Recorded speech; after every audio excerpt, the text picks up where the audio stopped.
Hey, what's up everyone? Welcome back to the channel. Today I have my Ford Econoline E350 Super Duty van. Yesterday I had to drive it a good little distance, but when I took off yesterday, it was not running properly. Actually running rough the whole time I had to drive it. Luckily I made it to where I had to go and back. So when I got to where I was going, I had stopped by the parts store and let them plug it up to see what was wrong with the van. Luckily, it's nothing that was major. Just got a something to do with the evap system and one of the coils, ignition coils, number 3. Now, working on the van is not easy. As you can see, the engine, like, you can't even access it really from the front.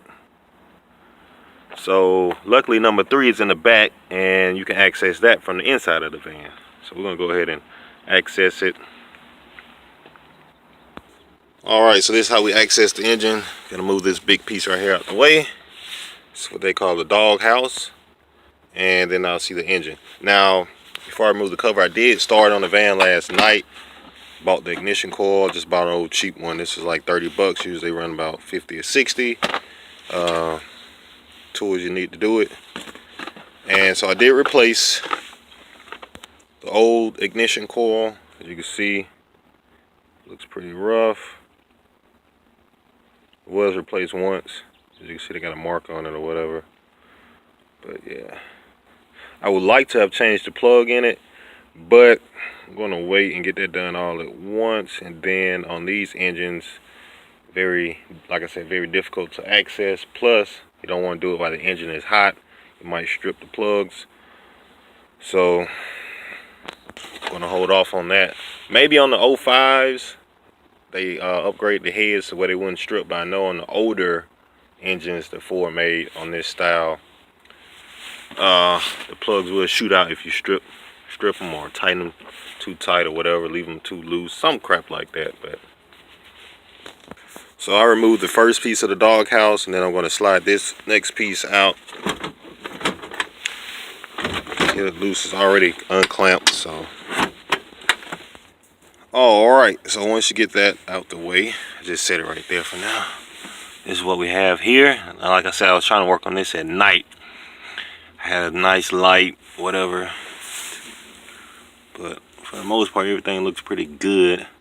The only thing that looks a little outdated is this little hose right there, but this is like the cover over the main hose, so don't know what this is, but yeah. But anyway, whatever hose this is, you have to move it out the way to access the third ignition coil. See if I can turn some light on. Okay, there we go. And this is the one that I replaced, but the problem is it's got a screw that holds it down, and the screw wouldn't tighten all the way. So I got my can of WD-40 today, and I'm going to spray it, and hopefully I can get it to tighten all the way down, so that way I won't have any skips as I'm going down the road if it decides to, you know, tremble or whatever. I don't want the engine misfiring. So I'm going to go ahead and tighten that up real quick. Like I said, you do have to move this first thingy out the way. Yep. Because it actually runs directly over the freaking screw. So now, some people like to wear gloves, whatever, but I'm working at the top of the engine, and I'll wash my hands, so it ain't no big deal. Nothing wrong with a little grease. Keep you strong. Alright, so you probably won't be able to see it, but I do have the screw. There you go, right there. That shiny piece right there, it is back loose. So I'm going to try to spray it, and hopefully that'll help keep it lubricated, so to go ahead and screw all the way in. Don't want to take it all the way out. It's actually, because it might drop, I had to get my magnetic, whatever you want to call it, to keep it from falling. And like I said, these are not easy to work on. And as you see, the fuel rail is right above the coil pack, so it's, man. All right, so I sprayed it a little bit. Hopefully I got some on there. Now, by no means am I a mechanic, so try this at your own risk. Alright, so I have it tight. I did a push test to make sure it wouldn't move any, and it's doing pretty good. So therefore that works. Tighten down all the way. Now I gotta put this other piece back on. Do not forget to put this back on, because if you do, you'll find out that when you crank it up, whatever this hose goes to, I want to say it's probably like a vacuum line or something. But if you crank up and you don't have this hooked back up, the engine's gonna act like it's gonna shut back off. There you go. Probably try not to break it neither. Got like a green piece right here. Definitely don't want to break that, because man, I can bet this piece is not cheap. Alright.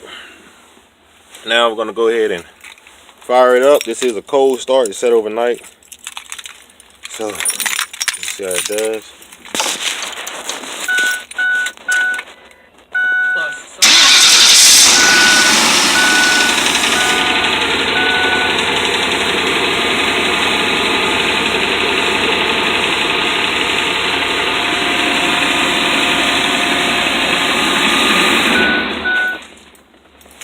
Alright, so there it goes. It's back running smooth. All I gotta do is put the dog house back on and go from there.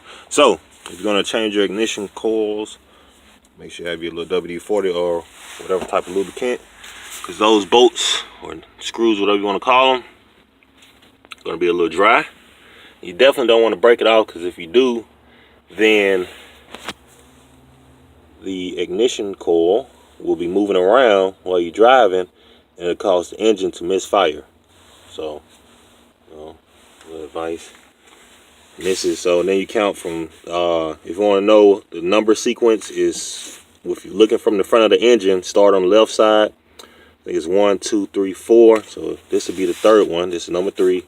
This is number 4. Then you go on the other side and start from the front, work your way back. I had to research that. Really only found one answer, so luckily it was right. But just in case you guys want to know. So far on this van, I have put this piece on there, and then when I first got the van, as you can see right there, it's a brand new starter. That's the only thing I had to do to the van since I got it. And I already put 10,000 miles on it, 30 bucks, and then I put the starter, it was another 100 and something bucks. I did all that myself, 10,000 miles, good van, got it at a good price, so I'm good to go. But other than that, I will catch you guys on the next video. Don't forget to like, comment, and subscribe.